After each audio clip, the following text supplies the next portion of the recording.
इस वक्त चल रही है। कोरोना को लेकर तमाम अपडेट राज्य सरकार रख रही है। संक्रमित व्यक्तियों में से कुल 529 लोगों की मृत्यु हुई है।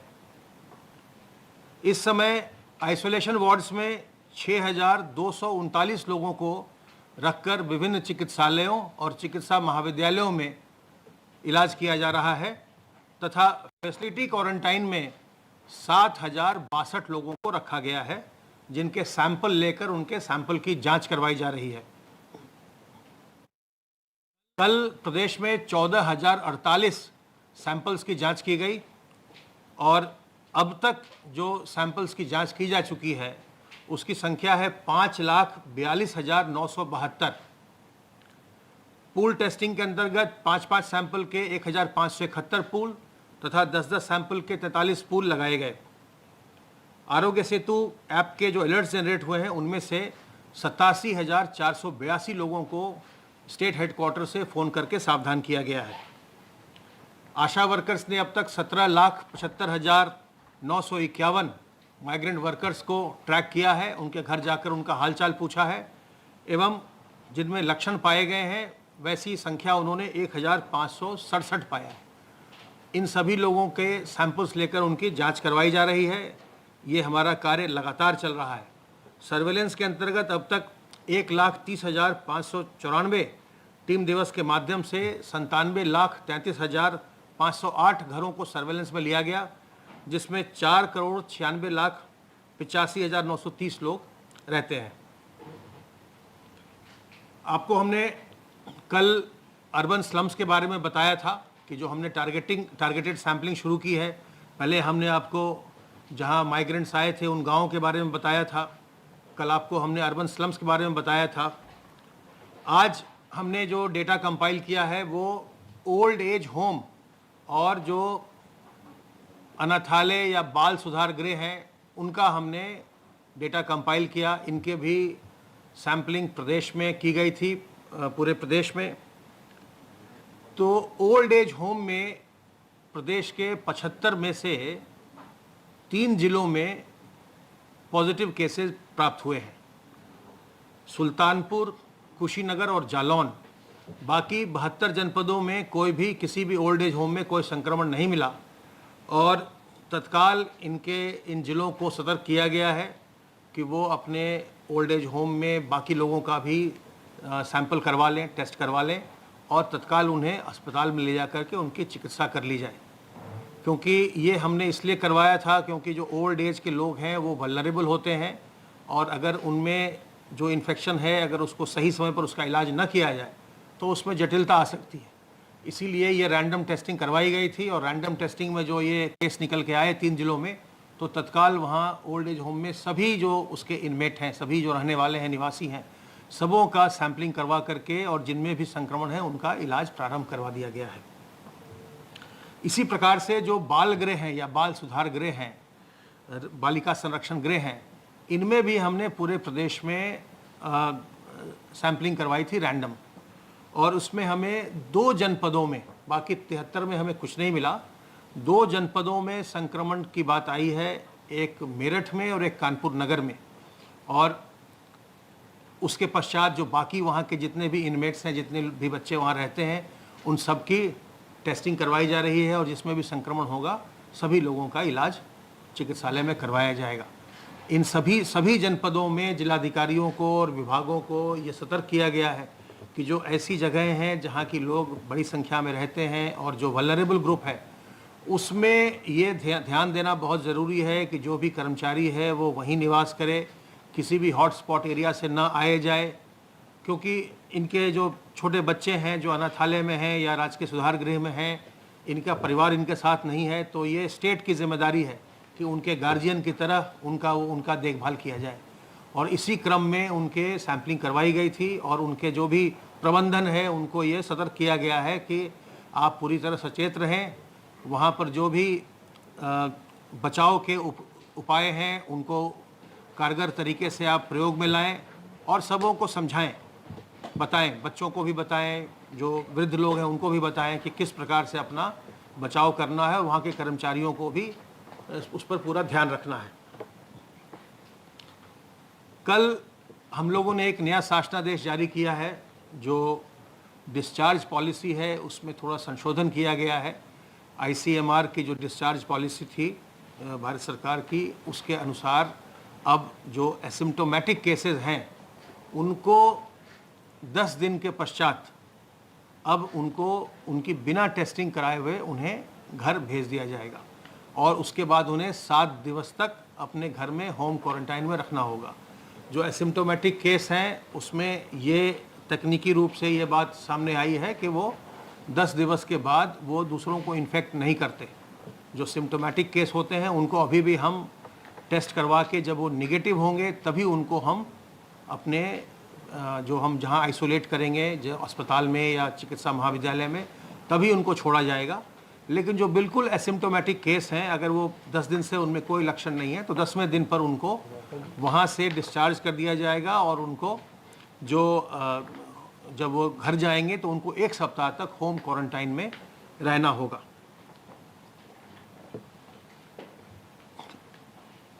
आप सबों को एक बार फिर से मैं ये अनुरोध कर लूँ कि जो संक्रमण है, इस संक्रमण से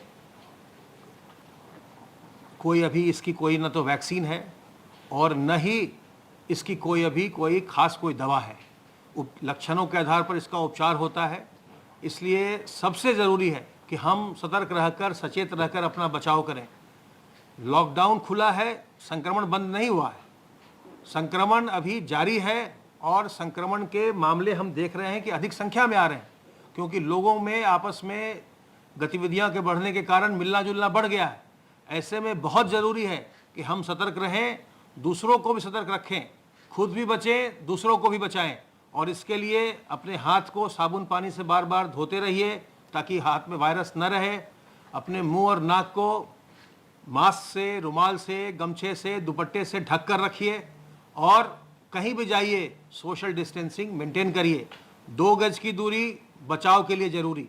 हमेशा याद रखिए, जब भी आप कहीं भी जाएं, कार्यालय में हो, आप अपने कार्यालय में काम कर रहे हैं, बाजार जा रहे हैं, कहीं और जा रहे हैं, हमेशा दूसरे लोगों से आप अगर 2 गज की दूरी मेंटेन करेंगे तो संक्रमण से आप बचे रहेंगे। अपने मुंह और नाक को ढके रखेंगे, संक्रमण से बचे रहेंगे। संक्रमण से सतर्क रहकर हमें अपना बचाव करना है, खुद को भी बचाना है, दूसरों को भी बचाना है। हम और आप मिलकर के प्रदेश में संक्रमण को नियंत्रित करने में सफल होंगे। अब मैं अनुरोध करूंगा अपर मुख्य सचिव गृह से।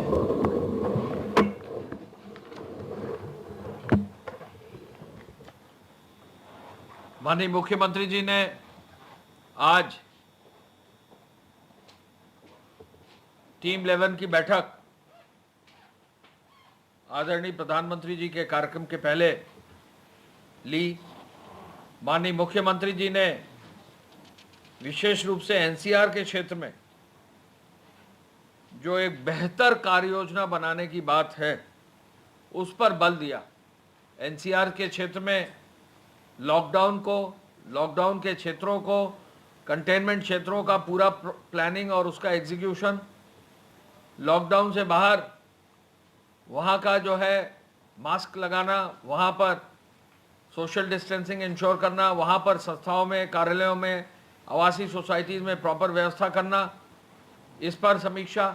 और तीसरा, वहाँ के जो हेल्थ इंफ्रास्ट्रक्चर है उसको इतना मजबूत करना कि जो भी कोविड के पेशेंट्स आ रहे हैं, जो भी नॉन कोविड के पेशेंट्स आ रहे हैं, उनकी पूरी इमरजेंसी और सामान्य व्यवस्था सुनिश्चित करना। इस पर सबसे पहले आज उन्होंने समीक्षा की और उस पर विशेष रूप से निर्देश सभी अधिकारियों को दिए।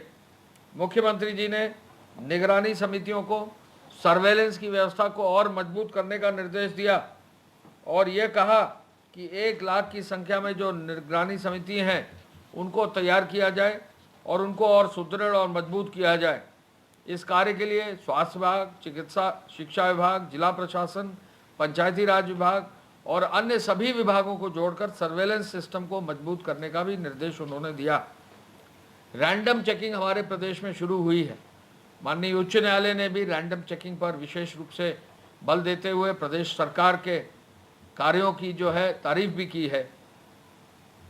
रैंडम चेकिंग के लिए अब जहां भी हमारे श्रमिक और कामगार गांव में आए थे वहाँ रैंडम चेकिंग की गई। इसके बाद जो हमारे आश्रय स्थल हैं, जो हमारे ओल्ड एज होम्स हैं, जो हमारे महिला संरक्षण गृह हैं, बाल संरक्षण गृह, वहाँ पर रैंडम चेकिंग की जा रही है।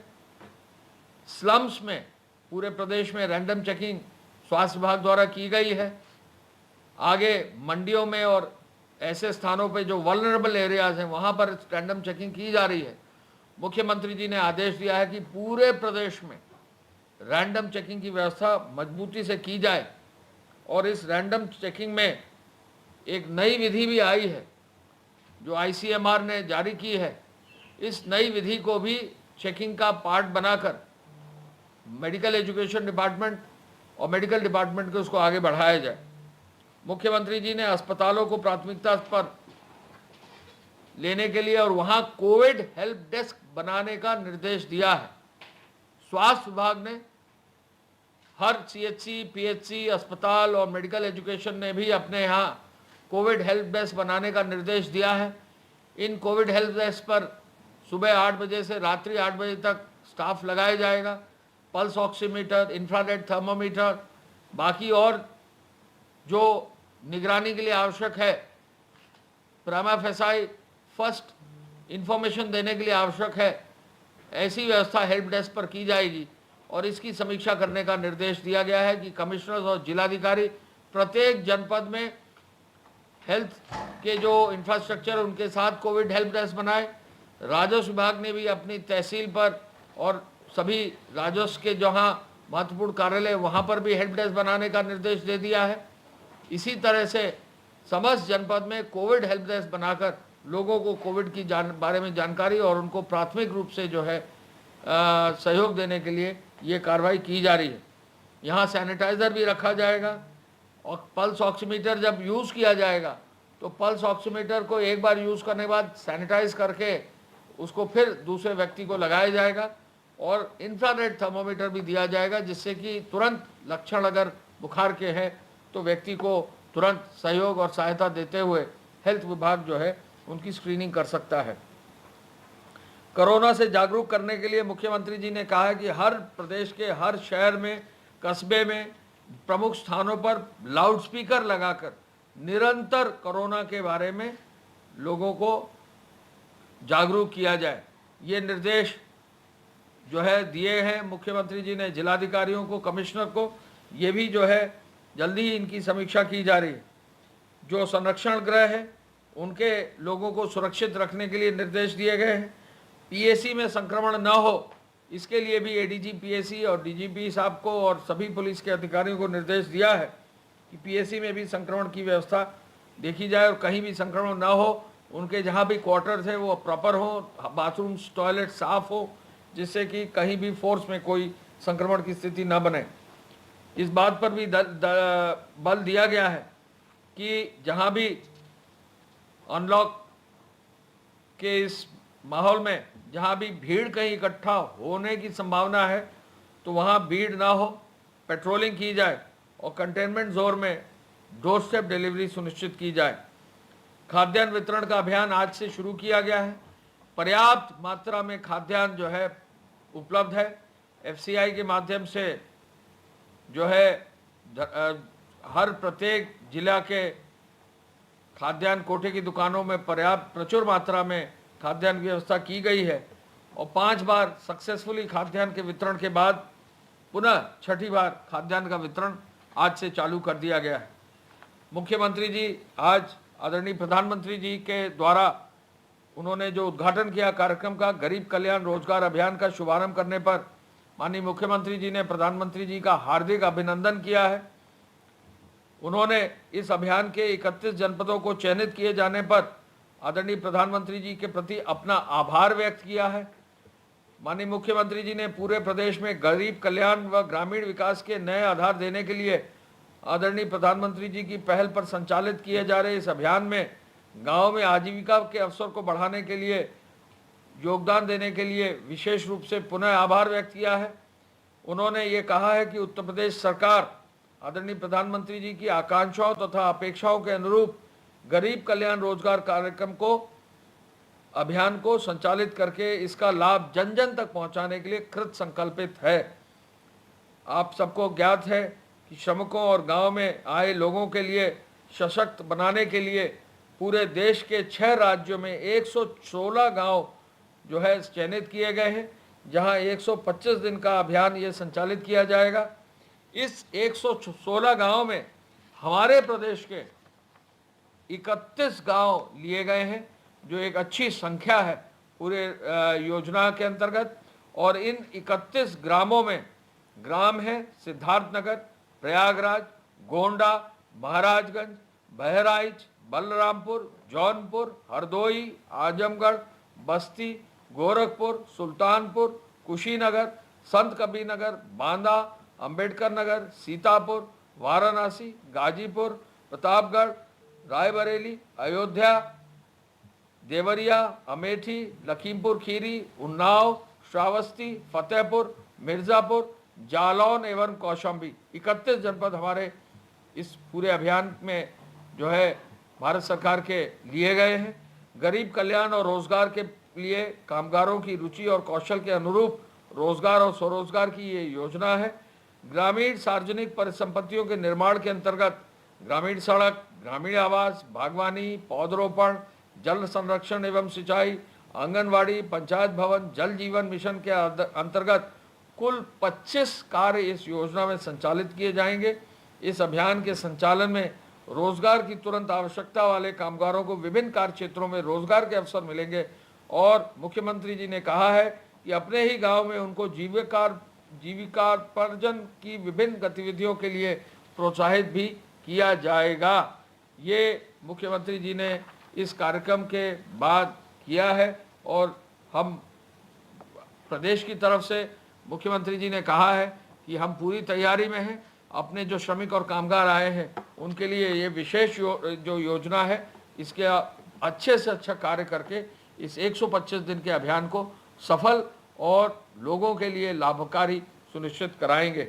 मुख्यमंत्री जी के आदेश से आपके संज्ञान में है कि पूरे प्रदेश में जो ईंट भट्ठा श्रमिक हैं उनके लिए विशेष व्यवस्था की गई है।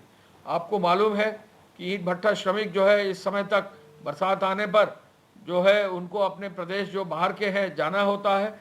ऐसे में जो है गृह विभाग के सहयोग से, जिलाधिकारियों के सहयोग से, ईंट भट्ठा जो मालिक हैं उनकी पूरे संगठन के सहयोग से अब तक 56 ट्रेनें जो हैं प्रदेश में अन्य प्रदेशों तक जा चुकी हैं, जिसमें कुल मिलाकर छत्तीसगढ़ की 17, बिहार की 26, उड़ीसा की 4 और झारखंड की 3 ट्रेनें हैं।